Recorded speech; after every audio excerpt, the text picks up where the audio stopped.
comunidade da BC2. Opa, tá gravando. Eu fico muito feliz com essa comunidade, né? Porque, assim, apesar de eu não conseguir acompanhar as 5.000 mensagens diárias que todo mundo manda no grupo lá do WhatsApp, né? É muito legal a gente ter, né, gente que trabalha em áreas parecidas ou que tem interesses parecidos e que tenta unir isso com a nossa caminhada cristã, com a nossa cosmovisão, né, a nossa forma de encarar o mundo aí. E é um grupo legal porque tem muito respeito, tem muita diversidade, tem muita gente que pensa diferente, né? Mas é um grupo que, assim, acho que ele simboliza muito o que eu vejo como o que a igreja deveria ser, né? Que é essa unidade unidade no que é essencial, né? E liberdade naquilo que é secundário, para a gente poder crescer junto, para poder ajustar as ideias, né? Eu vou colocar uma apresentação aqui, eu não vou ficar muito, eu vou tentar não ficar muito acadêmico, tá, gente? Eu sou professor, vou me apresentar, mas eu vou tentar o máximo possível fazer uma coisa bem informal. Vocês podem me interromper a qualquer momento também. A gente pode aprofundar em alguma coisa que vocês acharem mais interessante, porque a minha ideia aqui... Opa! O host aqui desabilitou a participação eu não consigo compartilhar minha tela. Acho que é o Luiz que é o host aí. Se não tiver tela O para David, mim... vamos ver lá. Vamos ver se a gente consegue aí. Agora foi. Foi? Não, acho que o David conseguiu.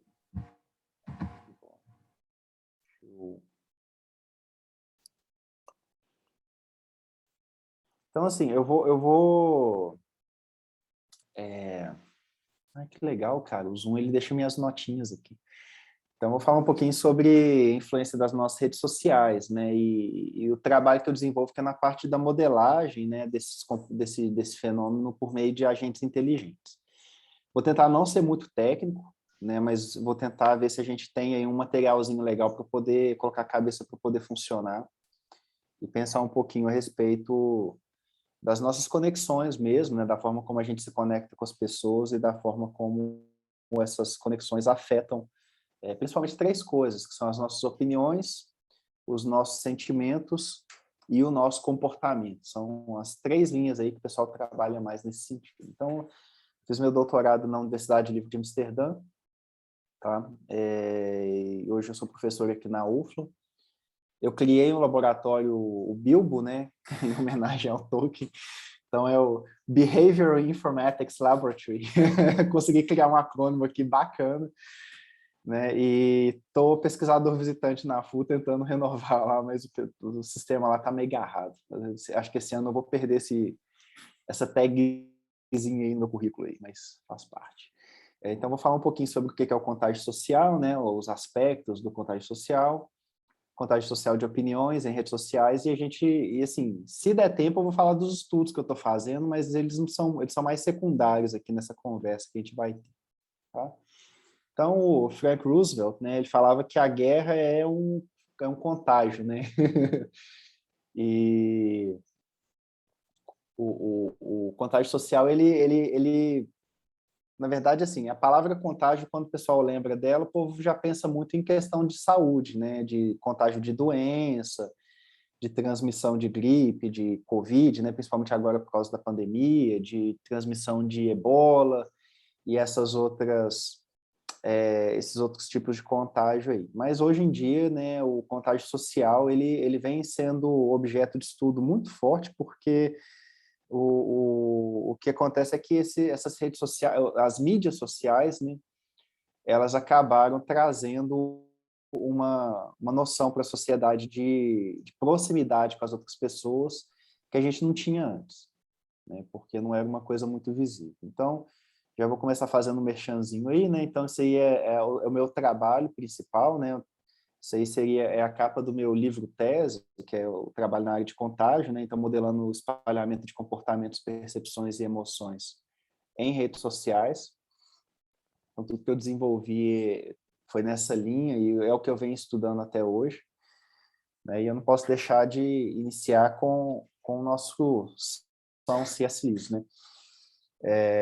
E é interessante porque o C.S. Lewis ele entendia bastante de contágio social. Muita coisa que ele fala tem um pezinho nisso aqui.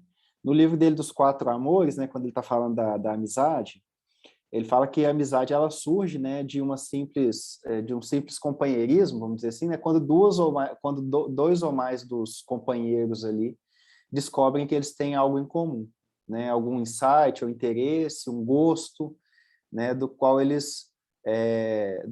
as outras pessoas que não fazem parte daquele grupinho ali não compartilham, né, e os quais, né, até aquele momento acreditavam, né, que eram seu único tesouro, né, ou seu único, vamos dizer assim, o burden aqui no sentido de sua única carga pesada que eles carregavam, né. E aí ele cita, né, que a expressão típica, né, de qualquer amizade que está começando, né, seria algo do tipo, né, o quê? Você também? Eu pensei que eu era o único. Então, eu acho que todo mundo, em algum momento da vida, já passou por esse tipo de experiência, né? De se encontrar com alguém e achar um gosto muito esquisito, né? Que ela tem, que ela compartilha com aquela outra pessoa, e a partir dali aquela pessoa se tornar uma, uma conexão mais forte, né? E aí você desenvolve amizade a partir daquilo ali. Isso aí, gente, é chamado homofilia, tá? É um termo, né, das ciências sociais que vem sendo estudado há algumas décadas já, e que entende, né, que nós nos conectamos a pessoas que são mais parecidas com a gente, e isso é algo natural, né, e todo ser humano ele segue esse percurso também, não é algo, vamos dizer assim, inconsciente, né, não é algo que a gente faz de forma refletida muitas vezes, mas é algo que a gente faz inconscientemente. E aí, né, o que acontece é que esses encontros e essas amizades, elas vão gerando vínculos, e esses vínculos vão gerando outros vínculos, né? Então, existem estudos, por exemplo, que mostram, né, que a probabilidade de eu me tornar amigo de alguém depende muito de com quem eu estou conectado. Então, os amigos dos seus amigos, né, vamos dizer assim, o próprio Luiz Adriano é um exemplo, né? A gente se tornou amigo porque a gente tinha, vamos dizer assim, o Labri era o nó em comum, né? Por meio do Guilherme de Carvalho, talvez. Então, a gente acabou se tornando amigo por conta desse nó que existia no meio do caminho ali. Se não fosse esse nó, a gente provavelmente nunca teria se conhecido, ou nunca teria sequer se falado, né? E isso se propaga de uma forma muito grande, né? Durante a década de 60, teve um pesquisador que eu nunca lembro o nome dele quando eu vou dar palestra, né? Não vai ser hoje que eu vou lembrar, mas ele fez um experimento muito interessante, porque ele começou a ficar curioso com relação a quantos graus, né? Qual é a distância entre qualquer pessoa no mundo, né, e outras pessoas. Então, o primeiro experimento dele foi bem analógico, inclusive. Ele criou um conjunto de cartas, né? E cada carta a pessoa tinha que direcionar para alguém que ele conhecesse, né, em uma determinada região. Tipo assim, ele deu as cartas para pessoas iniciais, e eles falavam assim, essa carta tem que chegar em tal pessoa. E aí, claro que a princípio as pessoas não conheciam o destino das cartas, né? Mas eles conheciam alguém que provavelmente conhecia aquela pessoa, ou alguém que provavelmente conhecia alguém que conhecia aquela pessoa. E aí essa pessoa tinha que mandar a carta para a pessoa que ela achava que era mais próxima do indivíduo, né? E aí, nas cartas, tinha um registro, né? Tipo um histórico de por onde essa carta passou. E aí depois, quando chegava no destino das pessoas, ele pegou todas essas cartas, coletou, e ele chegou lá na informação de que o grau, né, de distância médio era em torno de 6. Então, isso queria dizer o seguinte, né? Então, por exemplo, eu e o Barack Obama, né, nós estamos distantes por meio de 6 pessoas. Então, através de 6 pessoas, eu consigo chegar no Barack Obama. Então, sei lá, eu conheço alguém nos Estados Unidos, esse alguém nos Estados Unidos conhece outro alguém, que conhece outro alguém, conhece outro alguém, que conhece o Obama, né? Mais recentemente, com o Facebook, né, e com essas outras mídias sociais aí, o pessoal começou a medir isso por meio das mídias sociais. Aí eles descobriram que o número era até menor, né, que era em torno de 4, depois alguns chegaram em 3,5 e por aí vai. Então, o fato é que essas amizades, né, esses vínculos que a gente vai criando ao longo da vida, eles vão gerando essa rede aí, né? Essa rede, o exemplo aí que eu estou mostrando aí, esse desenhozinho, né, seria uma Ego Network, seria uma rede egocêntrica, né, que vocês podem ver que tem um indivíduo no meio, né, e aí ele vai tendo as amizades espalhadas aí. Então, isso é uma forma de representar as nossas relações, tá? E isso é muito utilizado em pesquisa na área de redes sociais, a gente vai falar um pouquinho sobre isso aí daqui a pouquinho. Deixa eu ver aqui. Mas, então, assim, quais são os aspectos, né, que a gente considera quando a gente está pensando nessa questão do contágio social aí, né? Então, já vou começar falando do Christakis e do Fowler, né? Esse livrinho aqui, ó. Tem até o exemplo aí.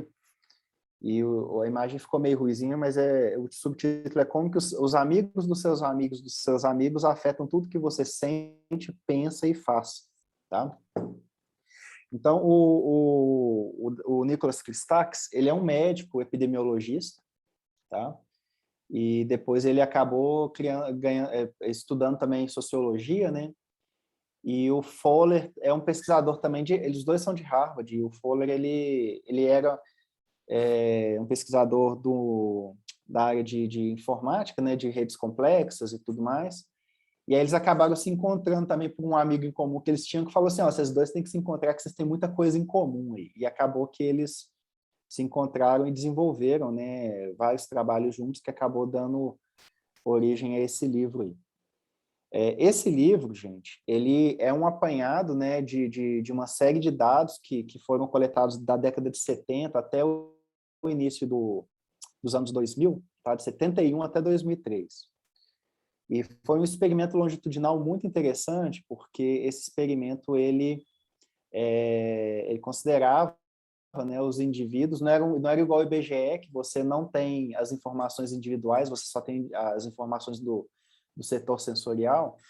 Então, eles coletaram informações individuais e eles se preocuparam em perguntar a respeito das amizades das pessoas, das conexões. Então, eles tinham como desenhar a rede de relacionamentos dessas pessoas ao longo dos 30 anos. E aí, a partir desses dados, eles foram descobrindo assim, uma série de fenômenos de contágio social.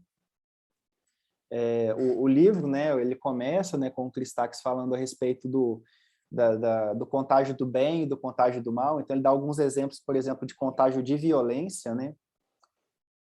Então, ele dá um exemplo lá dos idos dos 1840, de histórias de família, onde o marido desconfiava que a esposa tinha traído ele, que o filho não era dele, aí ele foi lá e matou a esposa e o filho. Aí o irmão da esposa, para se vingar, né, o cara fugiu, o irmão da mulher que foi assassinada, foi lá e assassinou o irmão e o pai desse cara. Aí mais para frente, né, o outro foi se vingar e aí matou mais membros da outra família, né? Aquela coisa meio Romeu e Julieta, né, das famílias lá guerreando, né? E aí ele, inclusive, cita, né, que hoje a gente tem conflitos mundiais hoje, né, que se originaram há séculos atrás, né, e cujo contágio ele ainda está rodando, né, é um ciclo vicioso onde você chega um ponto que se você perguntar por que as pessoas brigam, elas nem sabem por quê, mas elas continuam agredindo umas às outras, né, por conta desse ciclo que não termina. Um exemplo seria Israel e Palestina. No Paquistão também a gente tem esse tipo de fenômeno, na Índia também, né, e por aí vai. Mas ele fala também do contágio do bem, né? Então ele dá o exemplo da questão da doação de órgãos. Então ele conta o exemplo, né, de uma esposa que o melhor amigo do marido dela precisava de um rim, então ela foi lá e doou o rim para esse marido, né? E aí esse marido, depois que ele recebeu a doação, a família, né, ficou muito afetada por esse ato. E aí quando um dos filhos dele morreu, eles doaram os órgãos desse filho, que atenderam 8 outras pessoas, e essas 8 outras pessoas que também tiveram uma segunda chance, né, de viver e foram tocadas pelo ato de doação, também passaram a ser doadoras e por aí vai. Então, são fenômenos, né, que muitas vezes a gente não consegue estudar dessa perspectiva de rede, mas que são fenômenos de contágio social, tá? O Christakis, ele vai também falar a questão de obesidade, né? Então, ele fala que, por exemplo, né, a pessoa tem uma chance de se tornar, a chance de uma pessoa se tornar obesa, né, ela é 57% maior se, por exemplo, ela fizer uma amizade com alguém que é obeso, entendeu? E, por exemplo, se você é casado e um dos cônjuges, né, se tornar obeso, essa chance aumenta em 37%. O livro vai trabalhar com a questão de hábito de cigarro, né, de fumar cigarro, uso de drogas, uso de preservativo, né, e por aí vai. Então, são fenômenos que são transmitidos inconscientemente, né, a partir das conexões que a gente tem, e muitas vezes a gente não para para pensar sobre eles, e isso acaba, vamos dizer assim, né, a gente acaba passando despercebido. É Stanley Milgram, viu, gente? O Davi aí, ele comentou aí. Agora que eu abri o chat. E é por aí. Outro trabalho, né, que é um livro que eu leio ele meio em loop, e que eu não estou achando ele, eu não coloquei ele aqui. Enfim, vocês têm a capinha dele aí, né? É o livro da Carol Travis, né, e do Elliot Aronson. E esses dois camaradas aí também, eles fizeram um livro bastante polêmico e que gerou uma série de discussões. Tem uma palestra da Carol Travis que é maravilhosa, onde ela senta além cientista também, porque ela vai explicar que o fato da gente estudar esses fenômenos não torna a gente isento deles também afetarem a gente, né? Então, aquela ideia, né? Não, eu sei como é que esse negócio funciona, então eu estou isento, né? Não, não é bem assim que funciona. Mas esse livro chama Mistakes Were Made, But Not by Me, né? Um livro que trata a questão do porquê que a gente justifica algumas crenças meio bobas, né, ou meio imbecis aí, né, algumas decisões ruins e alguns atos que machucam as pessoas, né? Esse livro aí, ele é muito bom porque ele vai explicar como as famílias funcionam no almoço de domingo, né? E por que as pessoas nunca assumem que elas estão erradas, né? Mas sempre tentam colocar a culpa no outro, né? Ou tentam inventar uma desculpa, né, do porquê que aquela atitude que ela tomou foi daquele jeito e por aí vai. E também vai explicar muito da polarização, né, que a gente observa nos dias de hoje, vai explicar muito sobre uma série de fenômenos aí. Mas o princípio geral desse livro, né, que ela vai trabalhar, é no sentido de que todos nós, né, é uma coisa natural, é uma coisa biológica nossa, nós temos um mecanismo de autojustificação. E esse mecanismo de autojustificação é uma ferramenta de defesa do nosso cérebro e do nosso sistema cognitivo, no sentido de nos tornar confortáveis com as decisões que a gente toma. Então, se eu tenho uma opinião muito forte a respeito de um determinado espectro político, ou a respeito de uma pauta política, ou se eu tenho uma opinião muito forte a respeito de uma determinada pessoa, né, pode ser um ator, né, vamos colocar aí como exemplo aí, né, o cara que fez o Piratas do Caribe lá, caraca, a memória para nome tá brava, né? Eu esqueci o nome dele agora, quem lembrar aí depois me fala, mas, por exemplo, um fenômeno de autojustificativo que ficou muito evidente na internet uns anos atrás foi quando esse ator, né, a esposa dele denunciou caso de agressão, então ele estava agredindo a esposa, e aí ele perdeu, claro, alguns filmes, né, mas assim, dava para perceber na internet muita gente ainda tentando defender o cara, né, tipo, e fãs, né, que eram muito apaixonados pelo ator e pelos personagens dele, né, que não conseguiam, né, desassociar a pessoa do ato, né, e aí não conseguiam condenar o ato por conta dessa dissonância cognitiva. Então, Johnny Depp, obrigado. O Davi vai ser minha memória aí durante a reunião, porque a memória hoje está brava. Então, esse mecanismo de autojustificativa, ele vamos dizer assim, o cérebro ele também sofre dor, tá? Só que essa dor ela não é física, ela é uma dor aonde o que ela causa na gente é desconforto, tá? Então, quando nós somos confrontados com fatos que contradizem algumas das nossas crenças ou algumas das nossas opiniões, o que o cérebro vai tentar fazer é distorcer o fato, tá certo? Para que o fato se ajuste à nossa crença e de forma que a gente absorva aquele fato causando o mínimo de impacto possível, né? Ou o mínimo de desconforto possível nas nossas ideias. Então, você gosta muito de um político lá, e aí um fato é apresentado mostrando que aquele político cometeu um ato de corrupção. Então, você vai criar uma distorção no fato para poder assimilar aquele fato de forma menos drástica na sua crença. Então, você vai falar que o ato de corrupção foi feito, né, porque foi necessário, porque precisa expurgar um outro determinado grupo de políticos da sociedade, por exemplo. Então, você fala que aquele ato passa a valer para aquele determinado contexto ali, né, apesar de ser um ato que você condenava antes. E aí ela vai explicar que esse fenômeno, gente, ele não é só para política, tá? Então, eu vou dar um exemplo meu aqui, né? A gente resolveu vender a casa aqui para poder construir outra. E aí a gente está nessa pandemia, né? E estava incomodando muito o fato de que toda semana vinha gente ver a casa, e aí o povo entrava aqui. Às vezes entrava gente que não queria colocar máscara, e a gente tá na quarentena forte aqui em casa. Teve uma vez que deu uma família com 10 pessoas para olhar uma casa para comprar, né? E cheio de criança, encostando em tudo e tal. E aí eu e minha esposa, a gente falou assim, não vamos vender mais. Cansamos disso. Então, o que a gente fez? A gente pegou o nosso cérebro, né, e assimilou a ideia que a gente não ia vender a casa. A gente começou a criar um monte de argumento para falar, não, vai ser melhor, que a gente não vai vender a casa, vamos ficar com esse imóvel, porque vai valorizar depois vai valer mais, né? Então, você começa a criar uma série de justificativas para poder fazer com que aquela decisão que você tomou fique mais confortável. E aí, quando a gente resolveu mesmo que não ia vender e dormiu tranquilo, você deitou na cama e ia dormindo tranquila com a ideia que não ia vender mais. Aí apareceu uma oferta. E aí o que a gente fez? A gente vendeu e começou a criar argumentos para poder falar, não, mas é melhor vender mesmo, que a gente vai construir a casa nova, né? Então, assim, é um exemplo de uma coisa pequena, né, mas que faz parte desse mecanismo de autojustificação aí, e que todo mundo faz, viu, gente? Você vai comprar o carro, aí o carro é uma porcaria. Você vai ver só o que é positivo naquele carro. O carro bebe pra caramba, tá no mecânico toda semana, mas fala assim, nossa, mas esse carro é muito confortável, né? Então, são fenômenos que passam por esse tipo de coisa. E nesse livro, gente, tem muitos exemplos de ciência também, de cientista.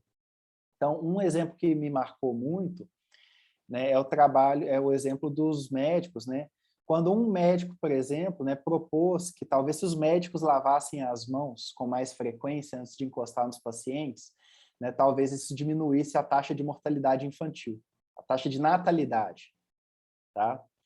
E o primeiro médico que propôs isso, ele foi motivo de riso, né? Assim, o pessoal ridicularizou esse médico muito, ele foi inclusive marginalizado na sociedade médica lá na época, né?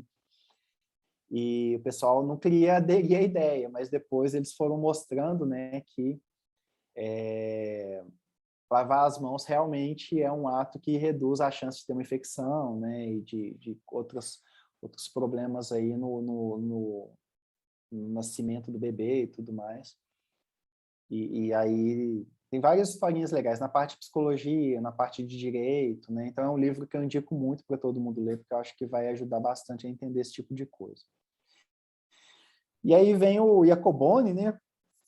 Que é esse livrinho aqui, ó, super bacana também,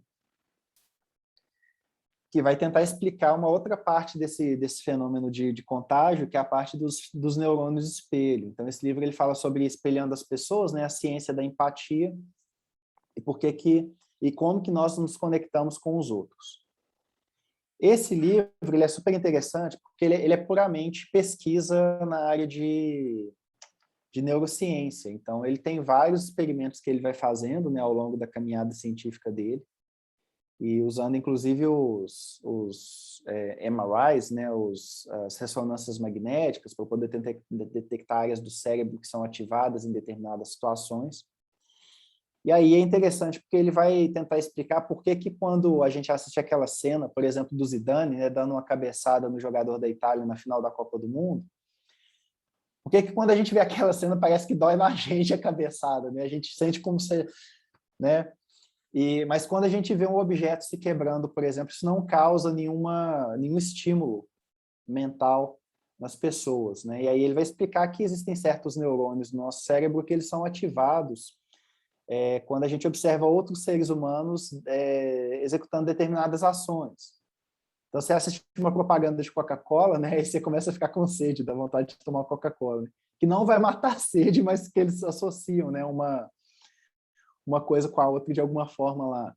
né? Ou você vê uma propaganda de um churrasco, né? Aquela carne sendo cortada, assim, né? E sua boca começa a salivar, por exemplo. Ou então alguém que boceja, né? Numa sala assim grande, aí daqui a pouco todo mundo está bocejando e não sabe por quê. Mas são fenômenos, né? Que são ligados à nossa estrutura do cérebro, que copia comportamentos de outros seres humanos, e aí ele define, né, que esses neurônios eles são chamados de neurônio espelho, e a finalidade deles é puramente copiar o outro, né? E esses neurônios espelho, eles são, vamos dizer assim, eles são parte do mecanismo de evolução humana, e eles são extremamente úteis, eles foram extremamente úteis no passado para que a gente tivesse senso de comunidade também.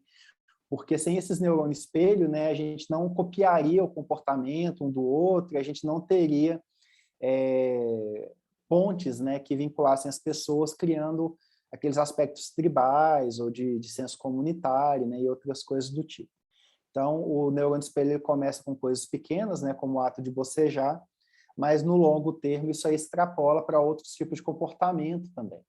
Então, né, atividade física, consumo de bebidas alcoólicas, álcool, droga, hábitos, inclusive ruins, né? Vamos dizer assim, eu não vou entrar hoje muito na questão da pornografia, um outro dia talvez a gente possa falar sobre isso, né?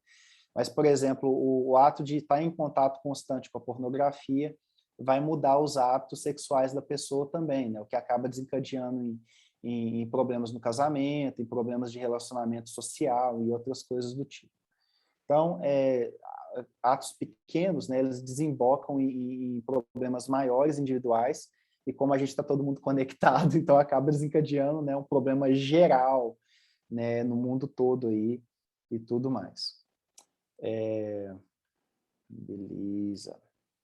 Então, gente, esses são basicamente os mecanismos que geralmente eu uso quando eu estou modelando, né, os meus modelinhos matemáticos.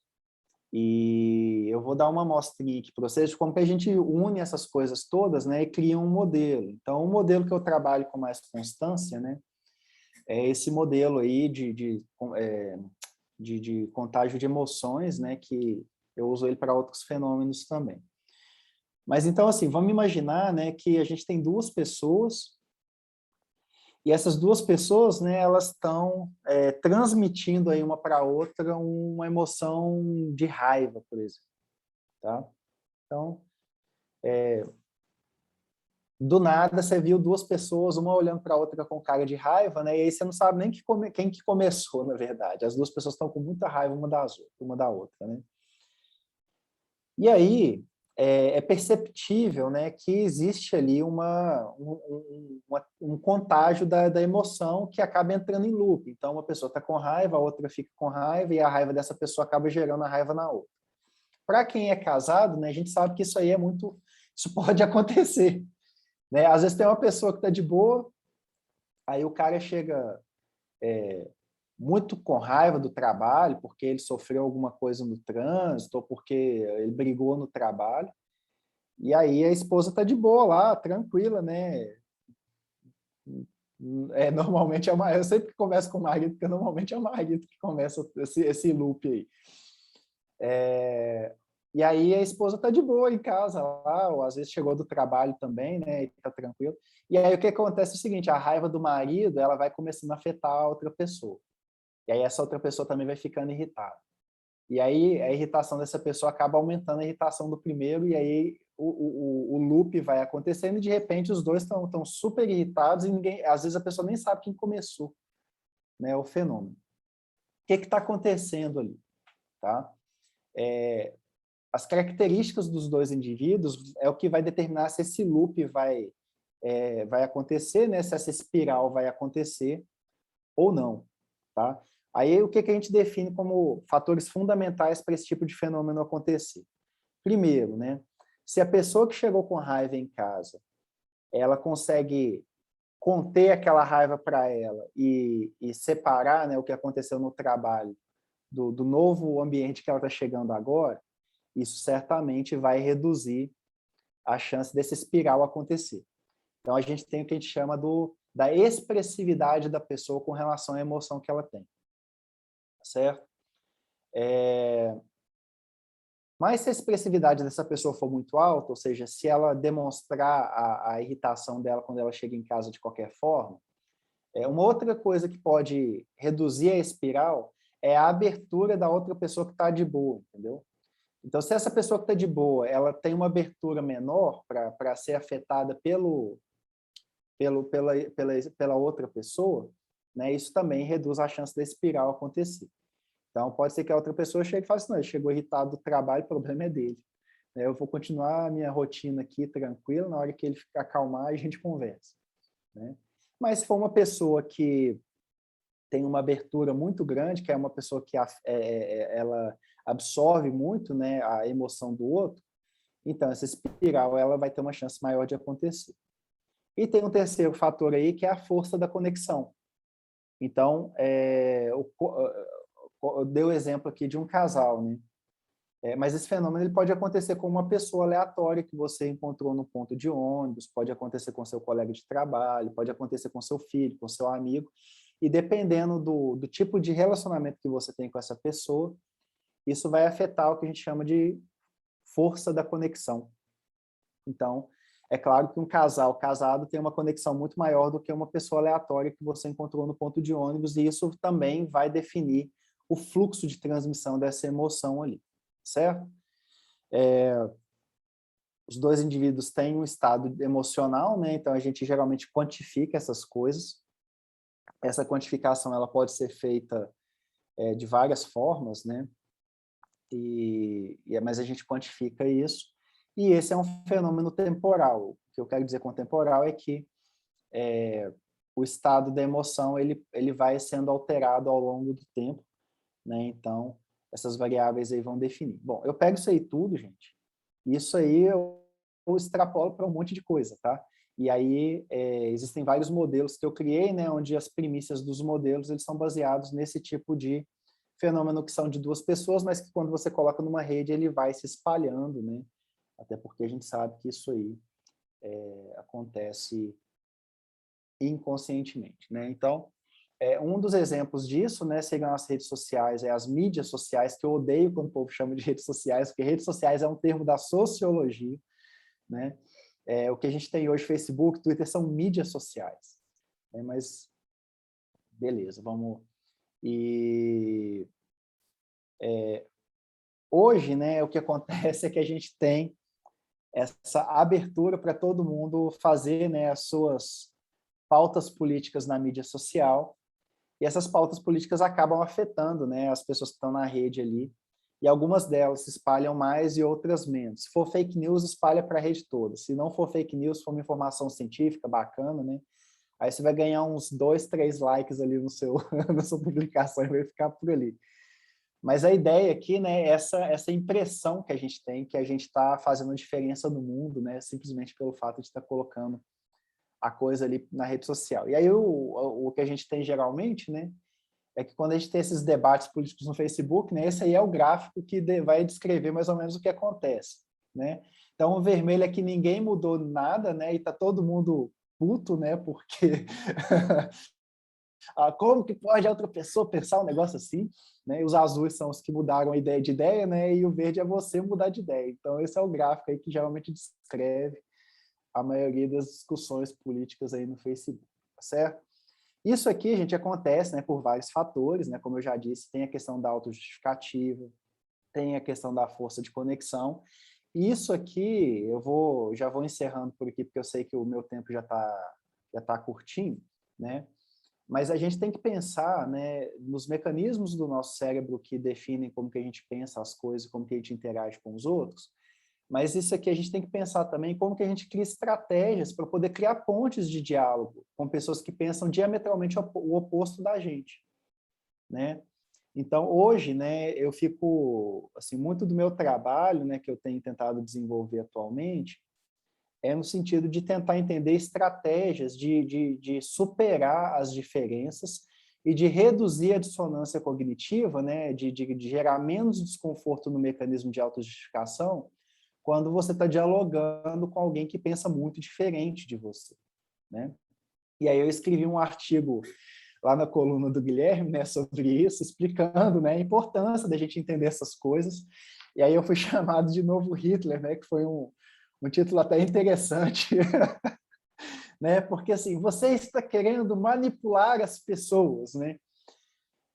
Então, você está querendo usar o seu conhecimento para manipular como as pessoas pensam. Eu ri, né? Mas assim, a ideia, gente, é que isso já acontece inconscientemente, né? E assim, é observável, né? Isso aí já é observável que grupos políticos e grupos ideológicos já vêm utilizando essas ferramentas de forma consciente e direcionada para angariar, né, novos adeptos daquela ideia e tudo mais.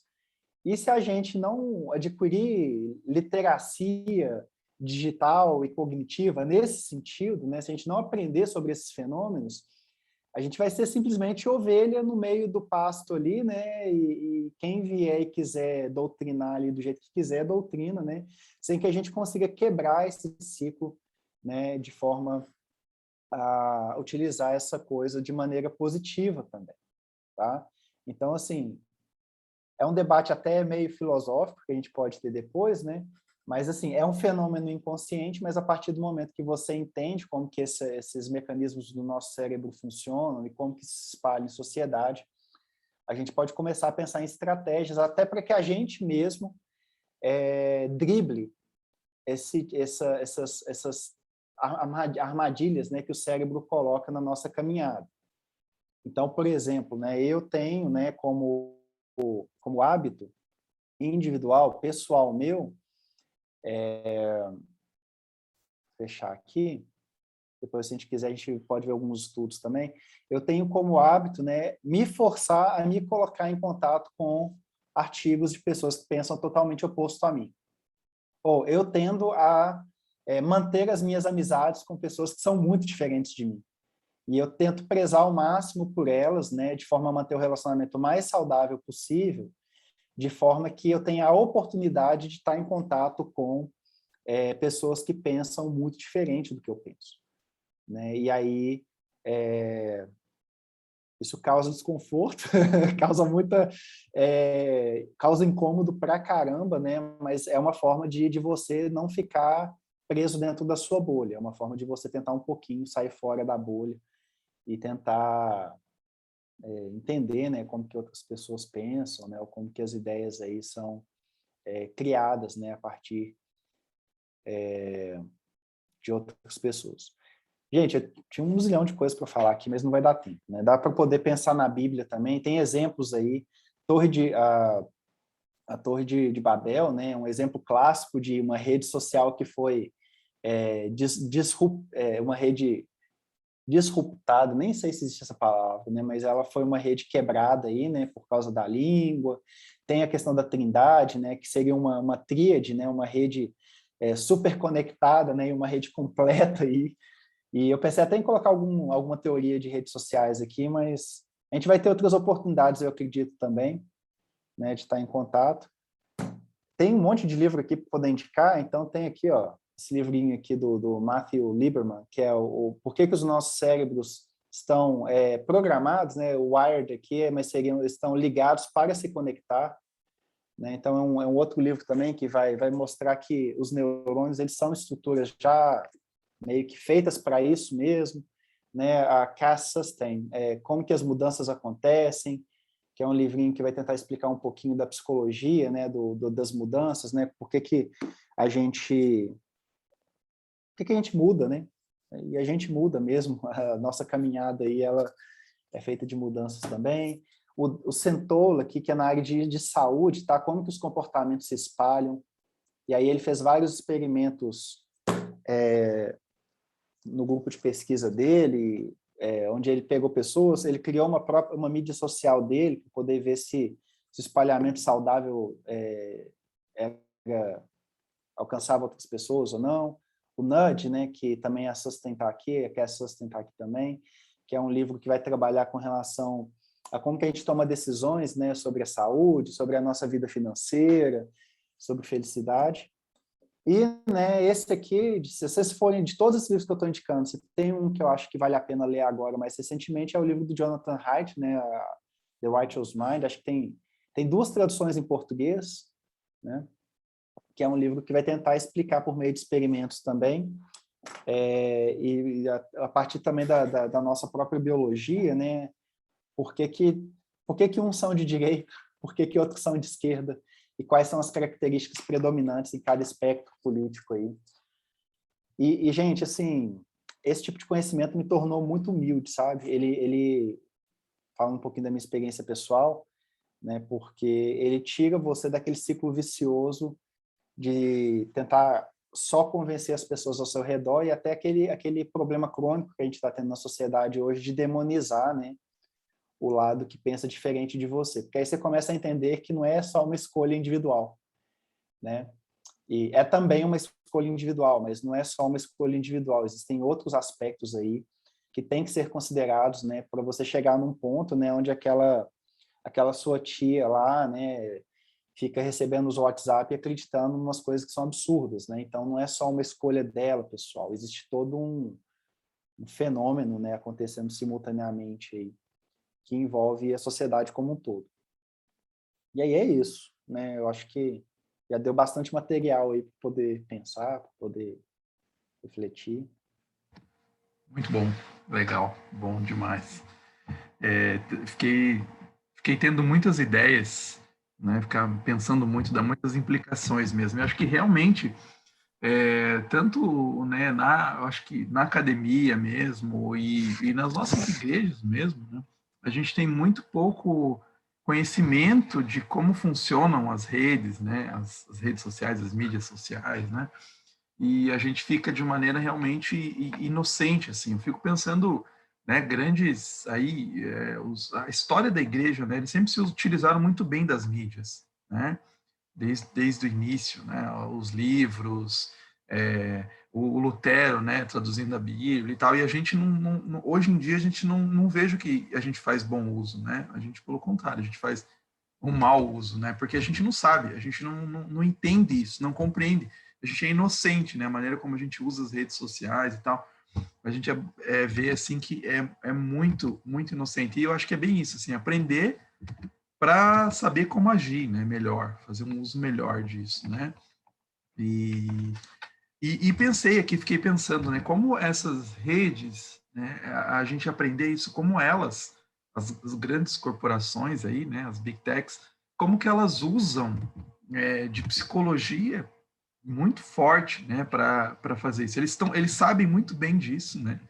De como funciona o contágio e eles estão a todo momento tentando aprender. Eu lembro que eu li o livro da Shoshana Zuboff, e ela falou o exemplo lá do experimento que o Facebook fez com questão de votos, né? Para como se eles conseguiam incentivar as pessoas a votarem. E eles fizeram lá, era assim, colocava um botãozinho lá para as pessoas clicarem, eu votei, né? E é exatamente isso que você está falando, Eric. E aí, assim, as pessoas, aí eles fizeram um grupo fechado, 60 milhões de pessoas, né, que as pessoas que viam amigos que tinham colocado isso, votado, elas se incentivavam, elas iam e votavam também. Né? Então, assim, os caras fizeram, publicado até isso, foi um texto publicado numa revista com esse experimento, né, que o Facebook fez. Mostrou assim, ó, funciona. É. Então, O quer pessoal dizer, faz muito é no experimento. laboratório, né? Então, isso eu acho que é interessante porque eu acho que fica no limite do que você falou do contágio do bem, né? Porque, assim, Uhum. ao mesmo tempo que é uma vontade do bem de fazer as pessoas irem votar, é ao mesmo tempo também uma utilização do Facebook para ele aprender mais, né? Da gente. Cara, isso aí é um negócio muito interessante, porque entra até num debate ético, sabe? Porque, por exemplo, no Brasil, principalmente o pessoal da área de humanas, o pessoal tem uma resistência muito grande com esse tipo de pesquisa ainda.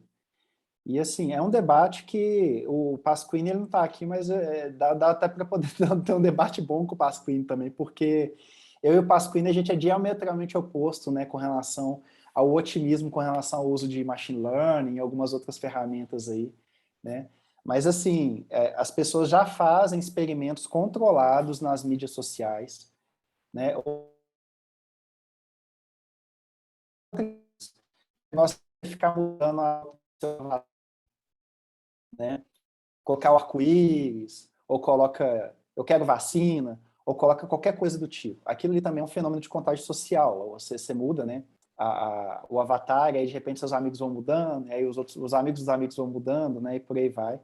E aí você consegue até estabelecer tribos, né, dentro do Facebook, que vão ter uma determinada característica ou outra. Dentro do evangelicalismo brasileiro, a gente tem experiências péssimas com o uso de todas as ferramentas que você puder imaginar. Né? Então, primeiro, a televisão era coisa do diabo, e aí a gente não utilizava a televisão como ferramenta de comunicação do evangelho. E aí quem pegou a televisão primeiro foi a galera da teologia da prosperidade. Então, hoje a gente tem, né, pouquíssimos canais de televisão com teologia de qualidade, né,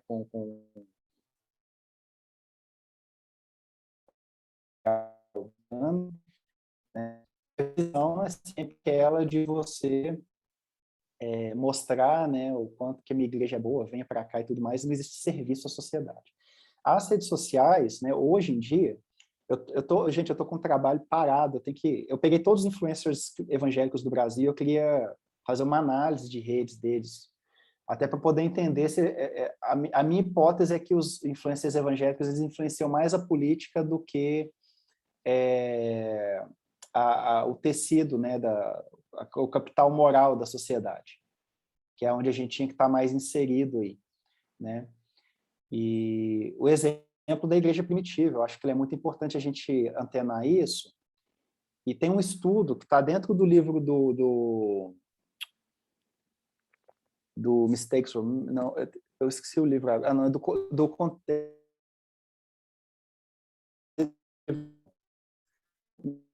que explica que para uma revolução na sociedade, você precisa de 10% só da sociedade. E isso depende de como que as pessoas estão conectadas. Então, existe um aspecto de topologia, de como que as pessoas estão conectadas, e da força da conexão entre elas, e da adesão a uma pauta, para que essa pauta consiga afetar a sociedade como um todo. Tá? E esse é um conhecimento, gente, tão precioso, e que a igreja primitiva usou sem saber nada de redes sociais, né? Então, assim, a gente tem como exemplo histórico, né, porque a gente observa, né, como que a igreja primitiva funcionava, né, era uma minoria que tinha as conexões entre aqueles indivíduos eram conexões muito fortes, né, e essas conexões eram muito fortes, né, porque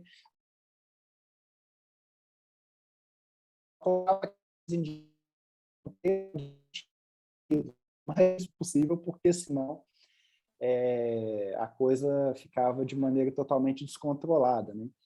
E a partir daquela rede minúscula, né, daquele clusterzinho pequeno, né, eles conseguiram se expandir e atingir outros nós. Então, tinha gente, né, dentro do palácio, né, que se convertia ao cristianismo.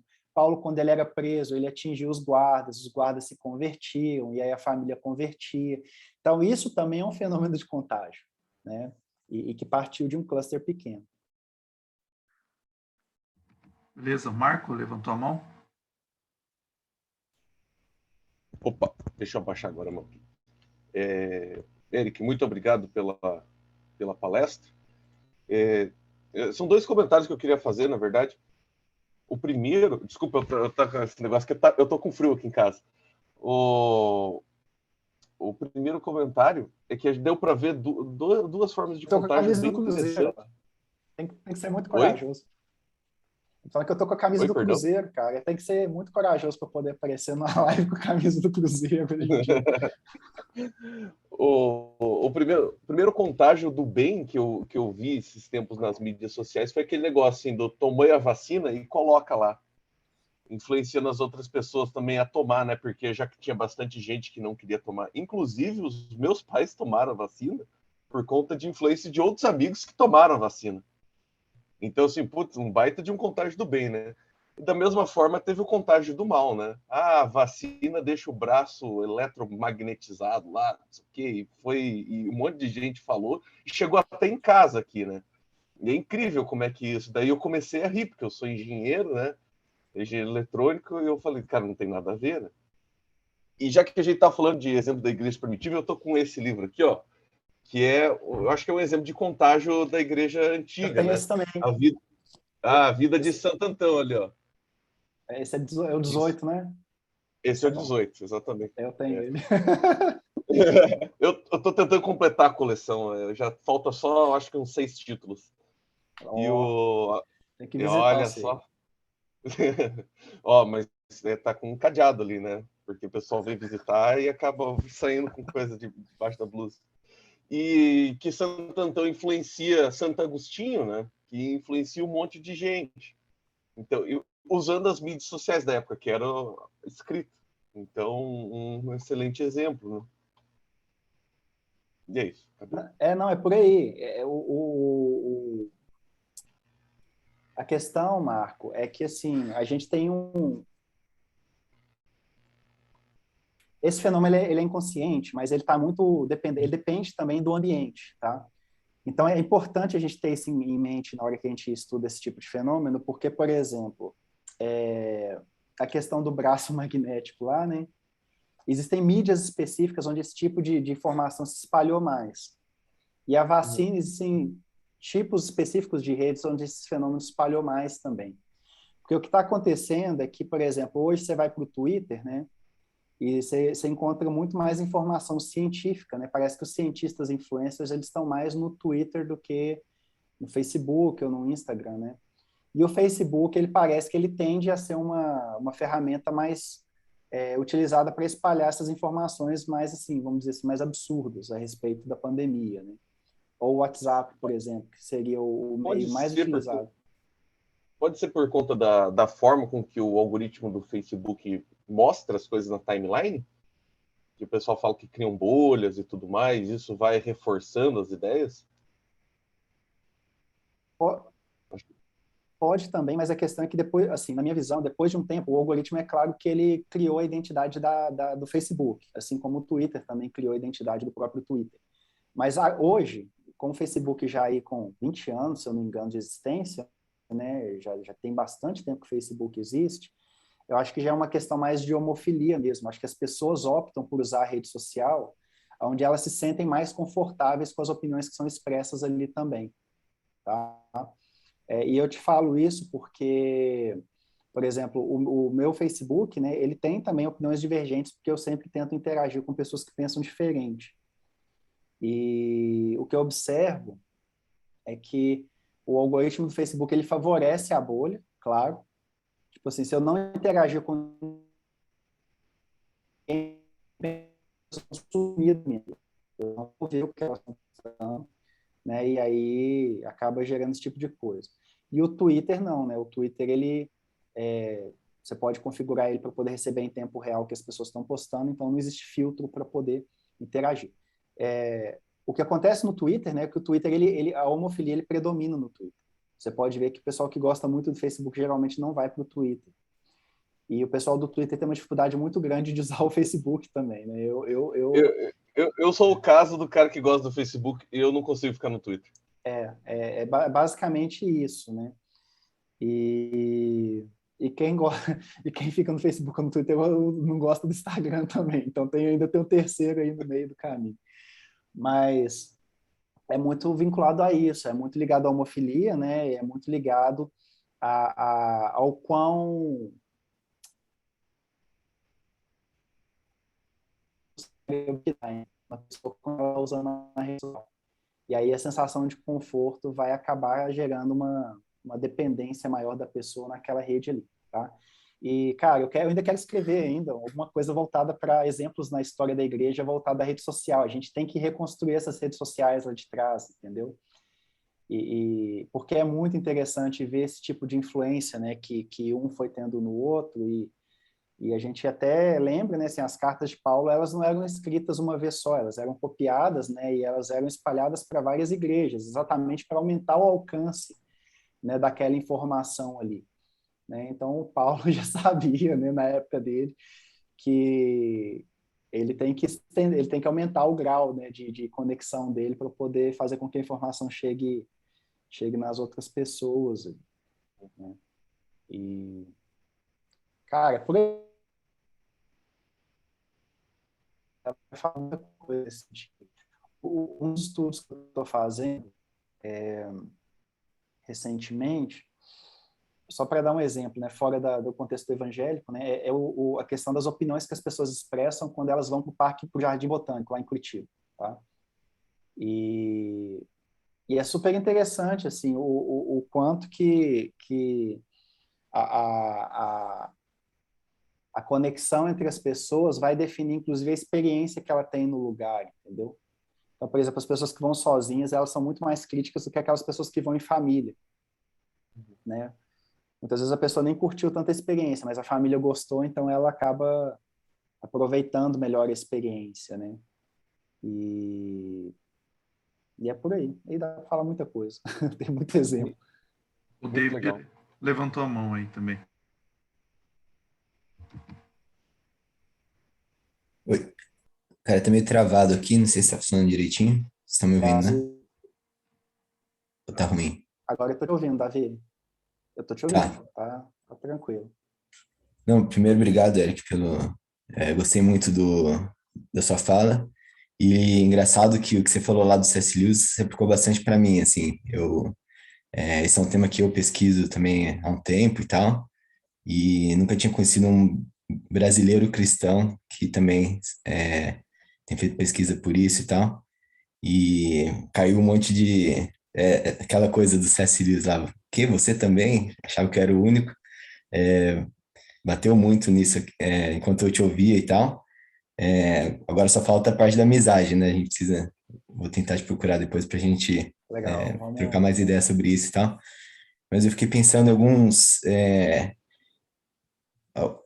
eu fiquei curioso para saber como é que você vê algumas coisas que eu tenho pensado também nessa coisa da rede também e tenho estudado isso.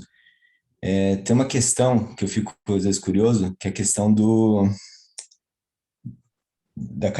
da qualificação dos nós individuais, porque quando a gente está estudando em rede, a gente fica pensando muito nas conexões, e a gente sabe que a estrutura, a topologia da rede é determinante para vários dos processos que acontecem lá. Mas eu fico pensando, por exemplo, nesse debate científico, a questão do especialista, né? A diferença entre a opinião de um leigo e de um especialista. E acho que uma das formas de entender por que às vezes uma pessoa que não faz ideia do que está falando, tipo um terraplanista, sei lá, uma das explicações é porque ele está bem conectado, ele consegue ter uma rede, né, topologicamente falando, que atinge as pessoas certas e influencia. Mas o quanto que você acha que o poder, assim, o conhecimento individual pode atuar independente da rede que a pessoa está conectada? Então, o que eu quero dizer, suponho que tem alguém que é especialista em um assunto e sabe muito bem o que está falando, só que ele não está bem conectado na rede. Até onde essa pessoa consegue ir e até onde as ideias dele conseguem ser espalhadas, assim. Você acha que tem como? Ou outro dia eu tive essa pergunta, assim, você acha que a verdade pode prevalecer apesar das conexões ou sem conexão a verdade desaparece e o conhecimento especialista desaparece? Não, Não muito sei bom, se viu, fez Davi? sentido. Isso aí, não, faz sentido sim, e é muito bom essa discussão, porque normalmente o que a gente estuda a gente inverte por que fulano de tal tem alcance, né, enquanto outros não têm. E aí a gente tenta derivar, né, quais são as características da rede social daquele indivíduo ali, né, independente da qualidade da informação que ela propaga. Quais são as características daquele indivíduo ali que tornam aquela pessoa um hub de conexões, entendeu? Um cara que tem, igual, por exemplo, você pega lá o Felipe Neto, né? Por que o Felipe Neto tem tanta conexão, velho? O cara só fala lixo, sabe? Tipo assim, o tempo todo. Por que o Felipe Neto tem tanta gente conectada com ele, né? E por que que ele consegue enganar tanta gente? O povo acha que ele é até intelectual hoje em dia, né? Ele bota um livrinho lá assim, aí a galera fala, o cara sabe tudo sobre o assunto.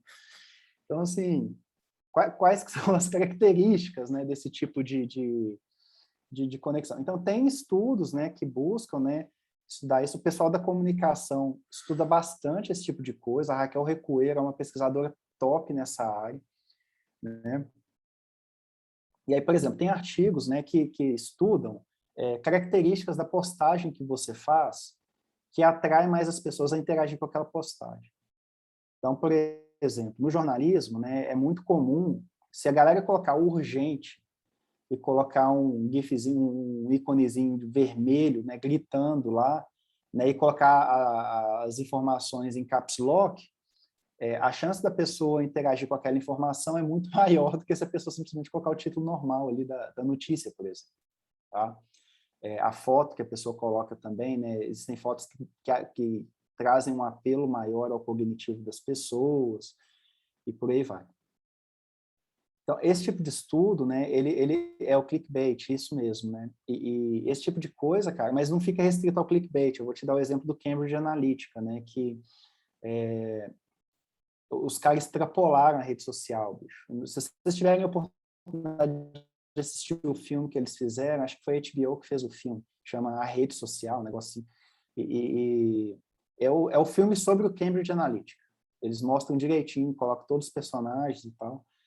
O que eles fizeram? Né? Eles extraíram os dados das pessoas para saber quem que estava indeciso com relação ao referendo do Brexit. E eles foram presencialmente na casa da pessoa. Tá? O que acontece aí? Né? Não é só você dar o clickbait, né? Você é o clickbait. Na verdade, a pessoa se torna o alvo daquilo que você quer fazer, e você vai lá fisicamente, né, e tenta convencer a pessoa a votar ou não. Então, esses estudos têm que ser levados em consideração. Por exemplo, né, digamos que você tem uma pessoa que tem um conteúdo muito bom, né, e a pessoa produz conteúdo de qualidade e a informação é confiável, mas a pessoa não deslancha, entendeu? O que a pessoa pode tentar fazer? Ela pode tentar aprender as métricas que os influencers usam, né, e tentar entrar na ciranda aí das redes sociais. O que eu, pessoalmente, considero assim, um negócio muito chato, muito trabalhoso, muito difícil, muito... Assim, você tem que dedicar sua carreira só para aquilo, praticamente, porque você tem que... Por exemplo, se você quer ser famoso no Instagram, você tem que produzir pelo menos 20 stories por dia. Né? Quem tem tempo, né, de pesquisar, fazer pesquisa com qualidade, dar aula, participar de uma comunidade cristã, né, dedicar tempo para a igreja e produzir 20 stories por dia no Instagram para poder conseguir propagar aquilo ali, né? Então, assim, a solução que eu vejo é que a gente crie comunidades digitais dentro do meio evangélico, onde a gente divida a carga dessas coisas, entendeu? Que é o que está acontecendo, por exemplo, com o Invisible College, né, que é um grupo que se propõe a criar um grupo de pesquisadores ali para poder tentar produzir conteúdo de qualidade, porque individualmente, Davi, com a concorrência que a gente está tendo hoje nas redes sociais, a gente já está muito atrasado, e assim, é muito difícil da gente conseguir difundir material de qualidade, entendeu? Agora, com relação a fake news e essas coisas, cara, só tem uma solução. E é uma solução polêmica, porque isso joga na mão das empresas que tomam conta das mídias sociais o controle sobre o que é conteúdo bom ou ruim. Mas essas pessoas, elas têm que ser penalizadas de alguma forma, entendeu? Aí, como que vai ser essa penalização, cara? Eu, sinceramente, eu não sei, né? Eu vou te falar que individualmente, né, por exemplo, o canal da Terça Livre lá, que foi retirado do YouTube, né? Os caras estão numa briga judicial já há meses. E o YouTube não consegue tirar o canal deles do ar, entendeu? É certo o YouTube tirar o canal deles do ar? Depende de como que você enxerga a situação, depende de como que você entende o que é a plataforma, né? Porque se a gente entender que a plataforma é como se fosse lá nos Estados Unidos uma propriedade privada, né? E dentro da sua propriedade privada você pode fazer o que você quiser, então o YouTube tem autorização de tirar quem ele quiser do ar na hora que ele quiser, né? Eles até têm os termos lá que eles tentam deixar mais transparente as decisões, porque que eles tiraram do ar ou não. Mas tem gente que vai bater o pé, vai falar assim, pô, isso aí dá muito poder para essas empresas. E quando eles quiserem começar a perseguir os cristãos, por exemplo, aí todo o conteúdo cristão eles simplesmente tirarem porque eles não querem na plataforma deles, né? Então, assim, cara, a minha perspectiva, né, assim, a forma como eu vejo é que a gente ainda está longe ainda de encontrar uma resposta para isso, a gente ainda vai ter muito problema, mas muito problema mesmo, de escala global. Eu acho que a gente vai chegar num ponto que a gente vai ter conflitos assim globais, né, que vão acabar tendo que levar a sociedade a tomar alguma atitude mais drástica aí com relação a isso. Porque do jeito que a coisa está indo, tá muito descontrolado e não tem saída não tem solução, né? Mas assim, pensando na ideia do bem, né, de usar a internet para o bem, eu acho que esse é o caminho. É a gente trabalhar como comunidade, pensar como comunidade, criar comunidades digitais, né? Porque o que acontece é o seguinte, não basta o conteúdo ser bom. Você tem que ter uma câmera profissional, cara. Você tem que ter um áudio bom. Você tem que ter... pegar o vídeo de 1 hora e quebrar em vídeos de 2, 3 minutos para poder atrair o pessoal para aquilo que você está fazendo. Você tem que produzir cursos constantemente, aqueles cursos, né, de 3, 4 dias, que é 1 hora por dia, ao vivo, que a pessoa vai ter como interagir com o indivíduo. Você tem que ter uma equipe para poder trabalhar em cima disso. Não basta você individualmente querer salvar o mundo, porque você não vai conseguir. É muito difícil de infiltrar, tipo assim, de ter divulgação, né? O único cara que está se lixando para isso e que conseguiu ter divulgação até hoje, mas porque ele pegou essas coisas nos primórdios, foi o Pirula, né? O Pirula, assim, a qualidade dos vídeos dele é a pior possível, tipo assim, o cara é fake, dói, a qualidade dos vídeos é péssima, entendeu? E o cara conseguiu, mas é porque ele pegou no começo. Porque se ele fosse lançar o canal dele hoje, cara, ninguém ia saber quem que é o Pirula, por exemplo, né? E o exemplo maior que eu dou é o Átila. O Átila Iamarindo, ele inclusive tem um curso de divulgação científica na internet, né? Que é muito bom, mas você termina o curso e fala assim, cara, eu não dou conta sozinho de fazer isso. É muito difícil. Né? Ô, Eric, só rapidinho, você comentou que o pessoal tem uma equipe, né? Eu sigo alguns influencers assim, no Instagram, daí a menina, faz uns 10 anos, né? Daí a menina comentou assim, né? Hoje eu queria agradecer a minha equipe de 30 pessoas. 30 pessoas! É isso. Tem o câmera, tem o cara a pessoa que lida com a maquiagem, tem a pessoa que escolhe só a roupa que ela vai usar. E assim, é de conteúdo bom. Uhum. Não é a pessoa que fica postando fotinha de livro na internet. Uhum. Mas ela tem 30 pessoas para cuidar disso. Uhum. É isso, gente. Aquela jornalista lá da CNN, por exemplo, né? Como é que é o nome dela, a loirinha lá, que tinha um quadro lá com Prioli? o Prioli? Gabriele Prioli. Prioli? Gabriele Prioli. Ela posta aqueles videozinhos bonitinhos dela no sofá, parece que é uma coisa caseira, né? Cara, ela tem uma equipe de no mínimo 20 pessoas. Não tem como ser diferente. Né? Não tem como ser diferente. Eu tentei no início da pandemia montar o meu canal do YouTube. Ainda está no ar e eu ainda quero continuar. Cara, não dá. É bater escanteio e correr na área para cabecear, entendeu?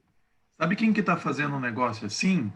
Não sei se vocês conhecem a comunidade Alcance. O Marco conhece. A comunidade Alcance é uma igreja lá de Curitiba, né? E tem o Luciano Subirá. E é uma igreja assim mais para o lado assim mais pouco mais para pentecostal assim, né? Não é tanto pentecostal, mas mais para esse lado assim. Mas ele tem tentado fazer bastante vídeos assim, tipo, faz uns vídeos também super produzidos. Eu sei bem porque eu era dessa igreja um tempo atrás e participei até de uma banca de doutorado de um cara que estava analisando todo esse processo de fazer isso. Então eles usam bastante redes sociais, eles têm o site lá, orvalho.com, e daí tem esses vídeos que menos de 12 minutos, chama Sub 12, acho que é, uma coisa assim, que é tudo vídeos curtos. Então ele foi um exemplo disso, assim, tentou entrar exatamente nessa coisa de influencer, né, digital e tal, entrar nas redes sociais e aparecer. E assim, o canal tem, sei lá, milhares de visualizações. Acho que foi um exemplo interessante e positivo, né, disso, de contágio aí, de saber usar bem as redes sociais. Mas é isso. Ó, só para vocês terem ideia, se o vídeo tiver mais de 10 minutos, as pessoas não vão assistir, gente. Pô, isso aí é estatística do YouTube. As pessoas não vão assistir. Aí a igreja pega a pregação de 40 minutos do pastor e posta lá, entendeu? As pessoas não vão assistir. Não vão. Né? Daí eles vão ter que fazer os vídeos de cortes, né? Tipo, podcast lá, cortes não sei o quê. Daí pega o cortes do Flow que eu assisto, né? Pô, um episódio do Flow tem 4 horas. Isso. Aí você não vai ficar às 4, realmente. Mas isso é um efeito da própria tecnologia na gente, né? A gente acaba ficando muito sem conseguir focar. Você não consegue parar 40 minutos. Uhum. Às vezes porque você não tem paciência, que é um dos casos do pessoal mais novo, e às vezes porque você não consegue, por causa da correria do dia a dia, né? Ó, Davi, a média está aumentando porque o povo está colocando em 2 vezes, viu? Uhum. Pode ser, mas acho que é Não, coisa da cultura mesmo. e só um detalhe aqui, ó, só para poder, não esqueça. 80% do público do YouTube é homem. Isso aí é uma coisa que o pessoal não sabe, o pessoal não comenta, mas quem assiste YouTube, gente, é homem. O Instagram é uma rede social feminina, onde eu acho que entre 60% e 70% do público é feminino. O YouTube, 80% de quem assiste, de quem interage, é homem. Então, assim, para ser igreja nas redes sociais, você tem que ter esse tipo de informação na mão. E você tem que utilizar ele de forma que você espalhe a informação, inclusive de forma igual, né? Desculpa, Davi, eu te cortei, porque senão eu esqueço. Né? Bom, na verdade, eu tenho uma outra pergunta, talvez um pouco relacionada também, sobre essa coisa da estrutura das redes. Acho que até tocando o que você acabou de falar, nas diferentes plataformas, né, e nas diferenças deles. Então, tá rolando um negócio geracional agora também, né? Facebook já não é tão atraente, Twitter para as gerações mais novas e tal. E cada serviço tem seus algoritmos, seu jeito de ser. Eu acho que isso muda também o comportamento e o contágio também, né? Daí, uma impressão que eu tenho, não sei se você já estudou isso, se você confirma, mas é que as redes que estão mais na moda agora são mais essas onde tem essas ergonets mesmo, você tem influencers famosos, é mais de consumo do que de compartilhamento, assim. Apesar delas ainda permitirem compartilhamento, se destaca muito quem é influencer, né? Então, YouTube, TikTok, acho que o próprio Instagram, essas redes, assim, apesar de você estar em rede, é mais essa rede estrela, né, do que uma rede conectada, mundo pequeno mesmo, talvez do Facebook ou do Twitter. Como que isso acaba influenciando essa coisa do contágio? Mas Porque agora são poucas vozes falando para muita gente, né? Eu ia tocar nisso antes, foi até bom você ter falado isso, que eu vou retomar um raciocínio que eu estava pensando aqui. Na verdade, não são as redes que estão mudando. Né? Quando surgiu o Orkut lá atrás, né, começou essa mentalidade que agora todo mundo tem voz. Tá? Só que com o tempo, né, as redes sociais, o que acabou acontecendo é que com essa ideia dos influencers, né, a voz no Facebook acabou se profissionalizando. Então, hoje, se você quer ser voz no Facebook, aquilo ali tem que ser sua carreira, porque no meio de todas as vozes, as redes estão tão grandes que para você conseguir sair do patamar normal e se destacar, né, você tem que ter uma dedicação exclusiva para aquilo. E algumas pessoas foram descobrindo isso, né, e quem descobriu antes bebeu água limpa. Então, o pessoal faz muito dinheiro hoje em dia em cima de rede social, e hoje as pessoas, acho que elas estão mais desencorajadas a expressar a voz delas. Porque, por exemplo, quando você pega, por exemplo, né, a minha pesquisa, eu acho a minha pesquisa super interessante, eu acho que assim, seria muito legal que mais as pessoas interagissem com a minha pesquisa para que a gente pudesse criar mais conhecimento. Mas você vai lá no meu Twitter, tem tipo, sei lá, 700 pessoas que me seguem.